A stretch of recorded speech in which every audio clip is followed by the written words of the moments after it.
నమస్కారం. కేంద్ర ప్రభుత్వంలో ఒక పర్మనెంట్ ఉద్యోగం సంపాదించాలని చూస్తున్నారా? అయితే national institute of technology Puducherry నుంచి వచ్చిన ఈ కొత్త నోటిఫికేషన్ మీకోసమే అయ్యుండొచ్చు. ఇందులో ఉన్న అవకాశాలేంటి, జీతమెంత, అర్హతలేంటి, ఇలా అన్ని వివరాలు స్పష్టంగా తెలుసుకుందాం. పదండి, మొదలుపెట్టేద్దాం. ఈ నోటిఫికేషన్లో మనల్ని వెంటనే ఆకట్టుకునే విషయమేంటో తెలుసా? జీతం. కొన్ని పోస్ట్లకి స్టార్టింగ్లోనే అంటే కెరీర్ మొదట్లోనే నెలకు సుమారుగా 55,000 రూపాయల వరకు జీతం అందుకోవచ్చు. ఇది నిజంగా ఒక అద్భుతమైన ప్రారంభం కదా. జీతం ఒక్కటే కాదు, ఈ నోటిఫికేషన్లో ఇంకా 2 సూపర్ విషయాలున్నాయి.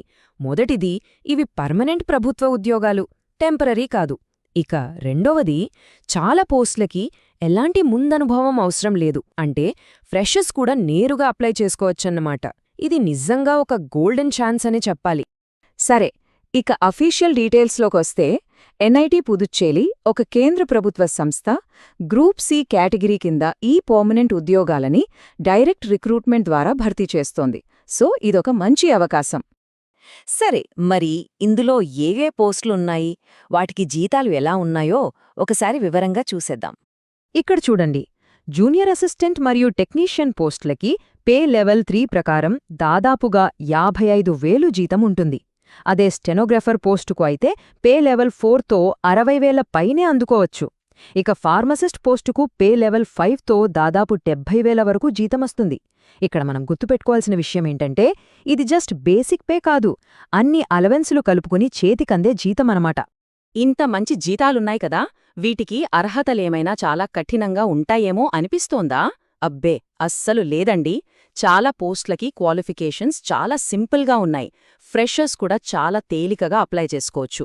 ఉదాహరణకు ఈ జూనియర్ అసిస్టెంట్ పోస్టునే తీసుకుందాం. వయస్సు 18 నుంచి 27 మధ్య ఉండాలి. క్వాలిఫికేషన్ ఏంటంటే జస్ట్ ఇంటర్ పాస్ అయితే చాలు, ఏ గ్రూపైనా పర్వాలేదు. ఇక కావాల్సింది నిమిషానికి 35 పదాల టైపింగ్ స్పీడ్, అంతే. అంటే కొద్దిగా ప్రాక్టీస్ చేస్తే చాలు, ఎవరైనా ఈజీగా సాధించేయొచ్చు. అలాగే స్టెనోగ్రాఫర్ పోస్టుకు కూడా ఇంటర్ పాస్ అయి నిమిషానికి 80 పదాల షార్ట్ హ్యాండ్ స్పీడుంటే సరిపోతుంది. ఇక టెక్నీషియన్ పోస్టుకు అయితే చాలా ఆప్షన్స్ ఉన్నాయి. సైన్స్ గ్రూప్తో ఇంటర్ పాస్ అయిన వాళ్ళు, లేదా ఐటీఐ పూర్తి చేసిన వాళ్ళు, లేదా ఇంజనీరింగ్లో డిప్లొమా ఉన్నవాళ్లు, వీళ్లందరూ అర్హులే. ఓకే, క్వాలిఫికేషన్స్ చూశాం కదా, మరి సెలక్షన్ ప్రాసెస్ ఎలా ఉంటుంది? దీని గురించి కూడా పెద్దగా టెన్షన్ పడాల్సిన అవసరం లేదు. ఎంపిక విధానం చాలా సింపుల్గా, క్లియర్గా కేవలం 2 దశల్లోనే పూర్తవుతుంది. చూసారా, సెలక్షన్ ప్రాసెస్లో 2 స్టెప్స్. మొదటిది రాత పరీక్ష, రెండోది స్కిల్ టెస్ట్. ఈ స్కిల్ టెస్ట్ కూడా కేవలం క్వాలిఫై అయితే చాలు, దీని మార్కులు ఫైనల్ సెలక్షన్లో కలపరు. ఇక అందరికీ ఒక గుడ్ న్యూస్ ఏంటంటే, ఇందులో ఇంటర్వ్యూ లేదు. ఇది చాలామందికి పెద్ద రిలీఫ్ కదా. ఇక రాత పరీక్ష గురించి మరో చాలా ముఖ్యమైన విషయముంది. చాలా కాంపిటీటివ్ ఎగ్జామ్స్లో మనల్ని భయపెట్టేదేంటి? Negative marking. కాని ఇక్కడ ఆ భయమే అక్కర్లేదు, ఎందుకంటే ఈ పరీక్షలో ఎలాంటి నెగటివ్ మార్కింగ్ లేదు. అంటే అన్ని ప్రశ్నలకి ధైర్యంగా సమాధానాలు పెట్టొచ్చు. పరీక్ష సిలబస్ కూడా చాలా క్లియర్గా ఇచ్చారు. మొత్తం 100 మార్క్స్కే ఎగ్జామ్ ఉంటుంది.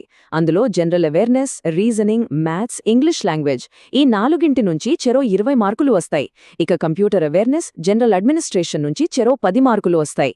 సో ఈ మార్కుల డిస్ట్రిబ్యూషన్ చూస్తేనే మనకు ఒక క్లారిటీ వచ్చేస్తోంది, దేనికి ఎంత ఇంపార్టెన్స్ ఇవ్వాలి. సరే, ఇక అన్నిటికంటే ముఖ్యమైన విషయానికొచ్చేశాం. అసలు ఎలా అప్లై చేయాలి? అప్లికేషన్ ఫీజు ఎంతుంటుంది? చివరి తేదీ ఎప్పుడు? ఈ వివరాలు కూడా చూసేద్దాం. అన్నీ విన్నారు కదా, ఇంత మంచి అవకాశం.